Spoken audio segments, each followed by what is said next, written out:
Hello, my name is Marcus Knight. I am a student in the class in strings. With me, I have Laura Gunther, and I'll be teaching her a little bit of the posture of playing a stand-up bass. So, first things first. When you pick up the bass instrument, you have to pick it up by the neck, and you have to pull it up slowly until it gets onto that end. So, will you do that for me?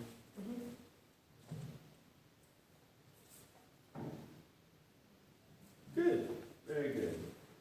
And you see this part here? This is called the bridge. In order to make sure that the bass is at the proper height for you, you would need to line it up in front of you and make sure that the bridge, well, turn the bass around actually. And make sure that the bridge lines up with your knuckles.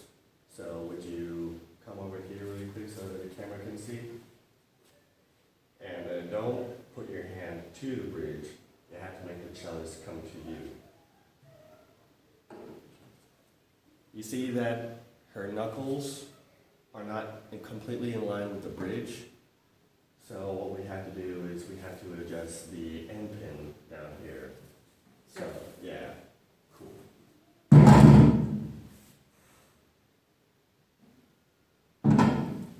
And what we have to do is just loosen up the end pin there. And since it's only a little bit away from your knuckles, that's, yeah. Just adjust it ever so slightly. Like that much? About a little bit more. There.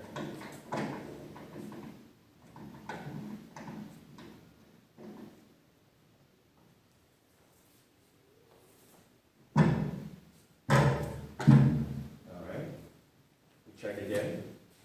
There we go. Yep. See, now the bridge is completely in line with her knuckles. And now for the proper posture of playing it. Yeah, you have the right idea, except you want to be on the opposite side. Because your right hand will be used to use the bow to play the instrument. Your left hand will be used to hold up the stand-up bass. And what you want to do is you don't want to have it straight up and down, but when you're playing it, yeah, a bit like that, and to have it at an angle, and to make sure that the stand-up bass is resting a bit on your hip. Yes, and it'll benefit you greatly if you have your left leg out a bit more to give it that support. And next thing, the stand-up bass shouldn't be resting on your thumb. It should be resting about next to your fingers. So like that, or like? Ah.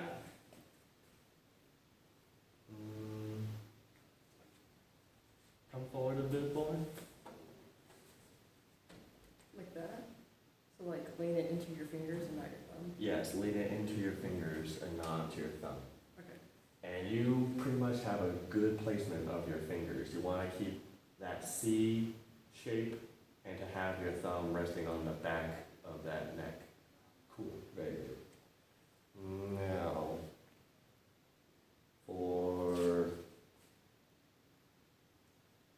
just for the sake of getting the feel of it, you know the concept of pizzicato?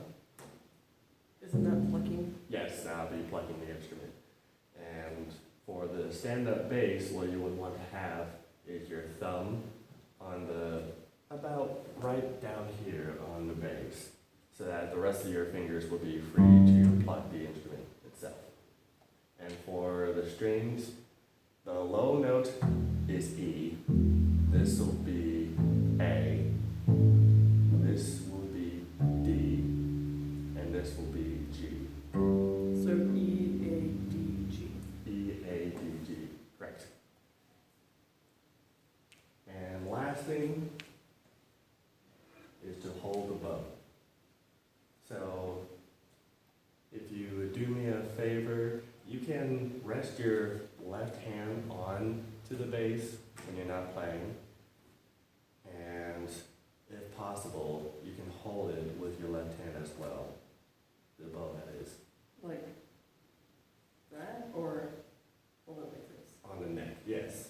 Yeah. And turn it away so that the hairs are facing downward. With your left hand, that is. Like that? Like that. Okay. Sorry if I'm not. No, it's okay. And almost. Where you want to have, you see this part? Mm-hmm. Usually that's called the winding. What you would have is your pointer finger neck onto the bottom of the winding. Your middle finger would touch down to the silver part here, which is known as the ferrule. Your middle finger will be spaced out from the middle finger, about right there, and then your pinky finger would be at that corner. Meanwhile, your thumb should be across from your middle finger, much like this, Okay. and it will be touching that one corner that connects the frog, which is this part, Okay. to the bow. Like that? Yes, well, you're getting close. You can move my hand, it's fine. Okay, cool. What you would need is to have it a bit C-shaped, much like you would have on your hand. Yeah. Yep. You're getting the hang of it now. And when you're playing the stand-up bass or the cello, you don't have to use your entire arm. What you can do is that you could swing at the elbow, much like a pendulum. But of course, you would need to use your wrist in order to keep the bow preferably perpendicular with the stand-up bass. So, yeah, much like that. And since the stand-up bass is such a big instrument and the strings are so fat, you need to apply a little bit more pressure than usual. So could you do me a favor and play on your A string?